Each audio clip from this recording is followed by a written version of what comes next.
Alright, before I start, I have a quick disclaimer. This video is about a series that is disturbing to people who have phobias of the water or scared of the ocean like me. And take my word for it, this series is awesome, but it's also very good at what it does, and what it does is terrify you, so just be warned. Some of the art in the series may also contain some blood and gore of the creatures in it, and said creatures are also goddamn terrifying, so be warned. Horror stories are an interesting concept.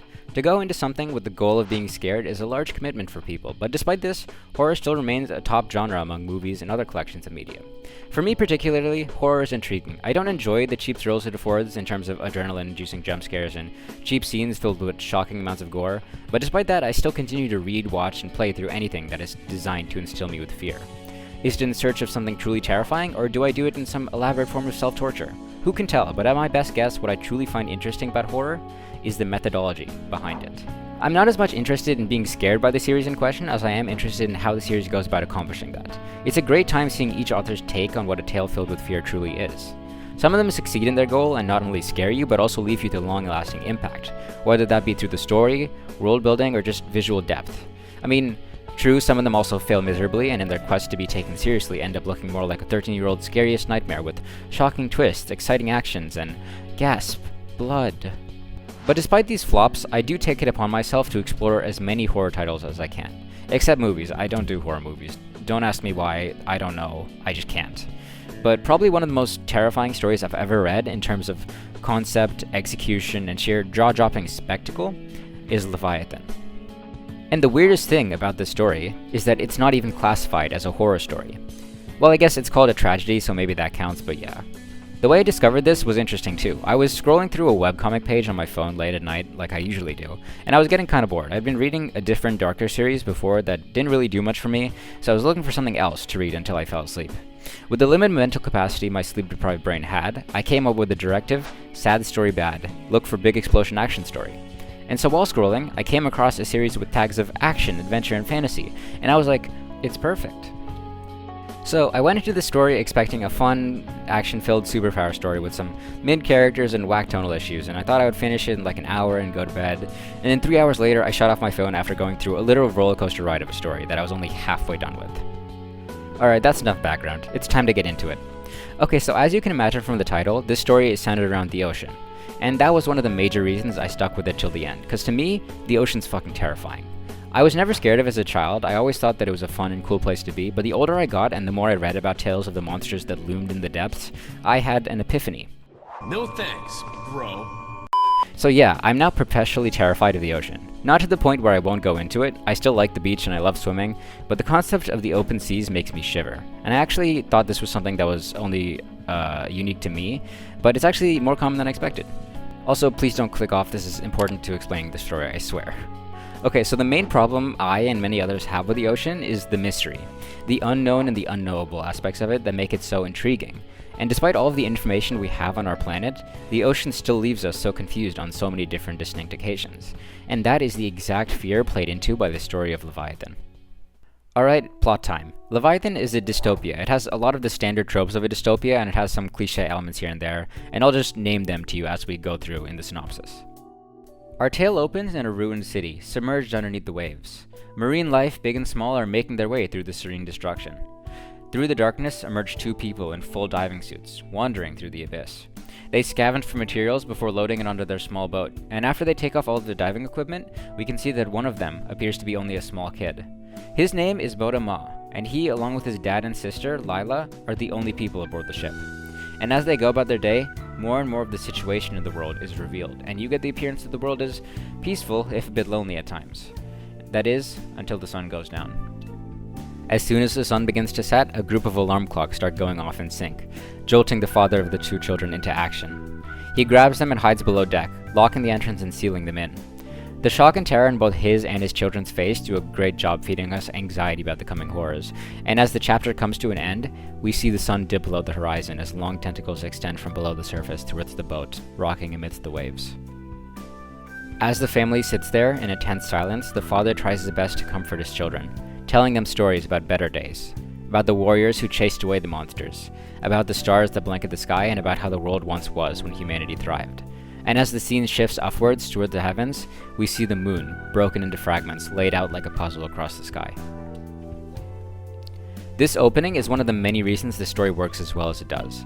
It does such a great job of drawing you into the world and giving you just enough information to know how much danger the main characters are in any given moment. And Leviathan continues to drip feed you this information through its now more than 200 chapter runtime. The reason for the world being the way it is, and don't worry, this isn't much of a spoiler, it's explained in like the first few chapters, is the comets. Years before the events of the story proper, many comets were seen hurtling towards the surface of the Earth, eventually impacting into it after smashing through the moon first. Following this great collision, the oceans rose from a 30-year-long storm, due to the fragments of moon and water from the comets falling perpetually from the sky. As the water levels rose, the ocean life flourished and evolved into new and terrifying shapes, anxious to make a meal out of any humans they found. The premise of the story is exceedingly simple. What if ocean big? But they take this concept and run with it to the max. Through the entire story, you never once see the characters set foot on solid ground. The world is ever evolving and changing, and dry land is now a thing of the past. Humans no longer have a place in this world, and if they want to survive, they're gonna have to work for it.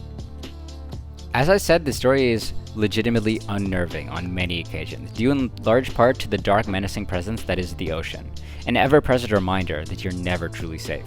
But the ocean itself isn't the true thing to be scared of, no. Much worse fates await humanity under the waves than drowning. One of the story's major draws is the creature design and the gorgeous art that captures their horror. And from this moment on, there will be some spoilers, so watch out if you're interested in reading the story. The monsters start out a bit tame. The first time we see them are the aforementioned tentacle beasts that ravage the main character's ship at the story open.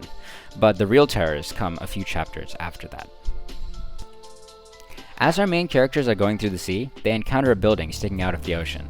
And seeing this bizarre sight, the father of the two children, Tian-Ma, goes out to explore the island, leaving his children on the boat for safety. And after he finishes scouting and comes back, he notices a strange shape flailing in the water, seeming to be a person calling for help. But upon closer inspection, the human is a slimy mass that only slightly resembles a real person. This is our main character's first encounter with Kentrasi, one of the 7 devils of the sea, who are essentially the 7 most dangerous and deadly of all of the ocean-inhabiting leviathans. Kentrasi in particular is fairly well designed, being one of the big bads of the series. However, in my opinion, he doesn't come close to some of the creature designs later on. One of the best things about the monsters in this series is how different they are from normal marine life. Later on, you do see creatures that resemble sharks, whales, and squid, but a lot of the more memorable monsters are wholly unique in the story. So Kentrasi and Tian-Ma get into a fight. Tian-Ma is trying to protect his children, and Kentrasi is trying to kill and eat all of the humans he can find.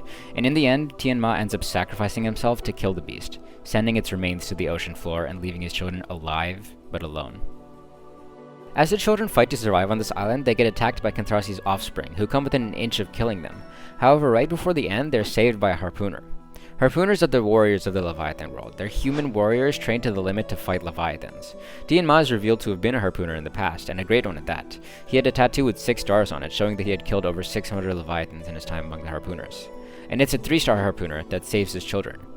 The harpooners are humanity's weapons against the Leviathan, and the main source of action in the story. And this is where one of my 2 main problems with the series comes into play. So, this series earns its action tag. It has fluid and gorgeously drawn fight scenes that are always a treat to witness, but one of the first fights in this webcomic almost made me quit it altogether, and that's the fight in which Kana, the 3-star harpoonist, saves the children who are our main characters. The fight scene in this story are usually fairly well shot. They always display the prowess of the fighter and the horrors of the sea monster they're in battle with. But any fight, including Kana in the first 10 or so chapters, is hard to say accomplishes this, because literally every shot of this person fighting is framed in the most obscene way possible. And this isn't normal. The fight between Tian-Ma and Kentrasi was normal. Every other fight without Kana in it is normal. And after a bit, they realized it was a bad idea to frame every scene with her in it like this, so they stop after a bit, but it still just makes me wonder, why? Why is it this character in this moment? Why is this needed? Just point it anywhere else. I know you can. I've seen you fucking do it before. Just stop shoving the metaphysical camera straight at her. And it's not just the fact that it makes me uncomfortable that I don't like it. The scene where she's fighting these sea demons is supposed to be triumphant, because she's saving these small children from being eaten by these spawn of Satan. And that's cool and tense, but the tone is just completely ruined by the artist being way too damn horny for his own good whenever he sees this character. And it doesn't help that her outfit is the least practical thing on the planet. It's not useful in any way. It offers no protection to the cold, no protection against the sea monsters. It certainly doesn't look comfortable. So why? Why would you do that? Why would you do any of that? What did we gain from this experience? And the funny thing is, they literally changed that after 10 to 15 chapters. They have a design for her in a completely non-suggestive outfit. and they just chose to make her look like a goddamn stripper. I'm gonna lose my damn mind. Like, as I said, this gets fixed pretty soon, but this decision just completely ruins the tension and atmosphere the story works so hard to build up. And it just makes me mad that they completely discarded that when they made this decision. And like, final thing, I know I've been talking for a while. I actually have no problems with Kana as a character. I think she's probably my favorite in the series because of the amount of badass moments and cool character development she gets, but honestly, I just think the fanservice is out of character for her. I feel like they just kind of shoved it onto us because of the 13-year-olds and just told us to deal with it for no reason, and I don't know, that just kind of grinds me the wrong way. Well, that's my main issue with the series, and I think I have a headache from screaming so much, so let's just move on to something more positive, shall we? So after Bodo and Lila, which as a quick reminder are our main characters which just saw their father explode in front of them, get saved, they encounter what is called the Union Busan, which is one of the last bastions of human civilization among the ruined world, and Tianma's old home. And this is another one of the biggest positives among the many of this series, the technology. This story does take place in the future, however, because of the constant attacks from the Leviathan, technology hasn't really had much time to progress into anything more than a utilitarian, safety-focused endeavor, and nowhere is this design philosophy more evident than in the Union Busan. So, the Union Busan is a megaship built out of the hulls and parts of many other ships, combined to form a floating island of sorts that can freely move across the sea. It has a huge capacity of people aboard it and a rich layered lore behind it. So, as the ocean level started to rise, different countries and metropolises across the world tried different things to survive the coming apocalypse. And one of the main strategies employed by these cities were the construction of unions, which are massive ships named after the cities they were launched from. And their design is just beautiful. For the Union Busan in particular, because that's the ship we spend most of our time with throughout the story, each MacGyver together element of it is perfect. It seems to be a mix of a tanker ship with an aircraft carrier, and somehow every aspect of it seems different yet combines perfectly into this whole ship that captures both the desperation of the situation it was built in and the beauty of such a majestic creation. And the Union Busan isn't the only human population around. However, a lot of the appeal of the story is finding how different people responded to the situation in the world individually, and I'm running out of time in this video, so I'll just leave that for another day. Just as a quick final run through of some things I want to talk about, because I already talked in depth about most of the stuff I want to say, but there's still some more small things I want to touch on.